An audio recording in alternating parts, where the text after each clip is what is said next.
Kasus KDRT yang sebelumnya viral antara pasangan suami istri di Depok membuat Menko Polhukam turun tangan. Hal ini diungkapkan oleh Kapolda Metro Jaya, Irjen Karyoto. Karyoto mengaku dihubungi Menko Polhukam Mahfud MD atas kasus dugaan KDRT tersebut. Putri yang dianiaya suaminya, Bani Idam, malah ditetapkan sebagai tersangka dan ditahan. Namun sebenarnya tak hanya Putri, suaminya juga ditetapkan sebagai tersangka. Keluarga Putri lalu memviralkan kejadian tersebut. Sebab meski sama-sama sebagai tersangka, hanya sang istri yang ditahan. Putri ditahan dianggap tidak kooperatif lantaran tidak menghadiri mediasi yang sudah difasilitasi oleh Polres Metro Depok. Karyoto mengatakan Mahfud meminta penanganan kasus mengedepankan prinsip keadilan. Karyoto dan jajarannya langsung mendatangi Polres Metro Depok untuk mengecek perkembangan kasus tersebut. Setelah itu, Polda Metro Jaya memutuskan mengambil alih penanganan kasus tersebut. Menurut dia, kasus tersebut perlu ditangani penyidik yang lebih berpengalaman.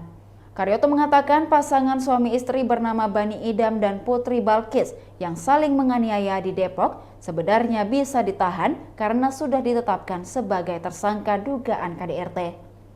Lantaran penanganan kasusnya mengedepankan keberimbangan, penyidik memutuskan untuk tak melakukan penahanan Bani dan Putri.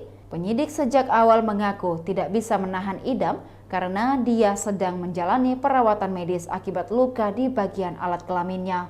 Di saat bersamaan, Putri yang sempat ditahan juga kini sudah dibebaskan demi aspek keberimbangan.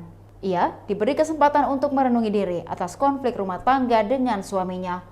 Karyoto menegaskan saat ini suami istri yang sudah ditetapkan sebagai tersangka itu masih bisa menghirup udara bebas.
Demikian Tribun Hot News kali ini, saksikan berita lainnya hanya di kanal YouTube dan Facebook Tribun Timur.